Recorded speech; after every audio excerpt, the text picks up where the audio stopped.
क्या आपको पता है एक शांत पंडित राम से भगवान परशुराम कैसे बन गए?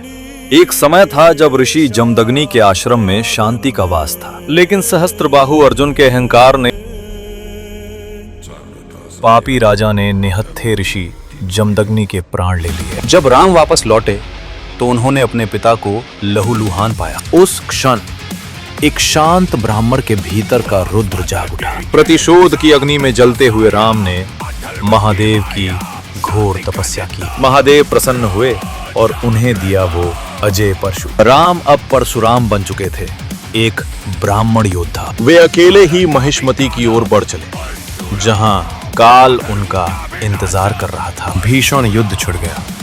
एक तरफ 1000 भुजाएं और दूसरी तरफ एक दिव्य कुल्हाड़ी। एक एक कर परशुराम ने राजा की सभी भुजाएं काट दी और अंत में उस अत्याचारी राजा का मस्तक धड़ से अलग कर दिया।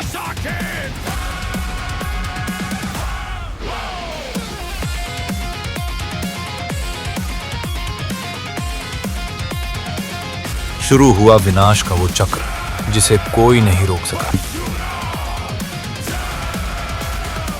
अकेले एक योद्धा ने पूरी सैन्य व्यवस्था को ध्वस्त कर दिया। कहा जाता है कि उन्होंने 5 सरोवर शत्रुओं के रक्त से भर दिए थे। ये केवल प्रतिशोध नहीं, एक भयानक शुद्धि थी। 21 बार के बाद पृथ्वी पर सन्नाटा छा गया। राजवंश मिट गए और केवल धर्म का भय शेष रह गया। तब महर्षि कश्यप ने उन्हें रोका और शांति का संदेश दिया। परशुराम ने पूरी पृथ्वी दान कर दी और वैराग्य धारण किया। उन्होंने अपना अस्त्र समुद्र में फेंक दिया और महेंद्र पर्वत की ओर प्रस्थान किया। लेकिन वे मरे नहीं, वे अमर हैं, चिरंजीवी हैं। त्रेता युग में उन्होंने श्री राम को पहचाना और अपना कार्य उन्हें सौंपा। द्वापर युग में वे भीष्म और कर्ण जैसे महारथियों के गुरु बने। आज भी वे महेंद्र पर्वत की गहराइयों में तपस्यारत हैं। उनका परशु केवल एक हथियार नहीं, अन्याय के विरुद्ध विद्रोह का प्रतीक है। आज भी जब शक्ति का अहंकार बढ़ता है, उनकी गाथा हमें याद दिलाती है।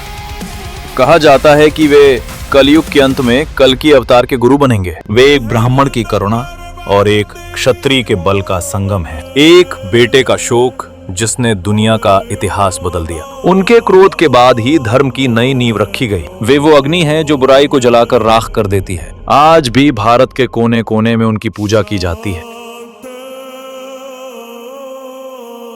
क्या आप तैयार हैं उस विद्रोह के लिए जो अन्याय को जड़ से मिटा दे? भारतीय पौराणिक कथाओं के ऐसे ही अनसुने अध्यायों के लिए जुड़े रहें।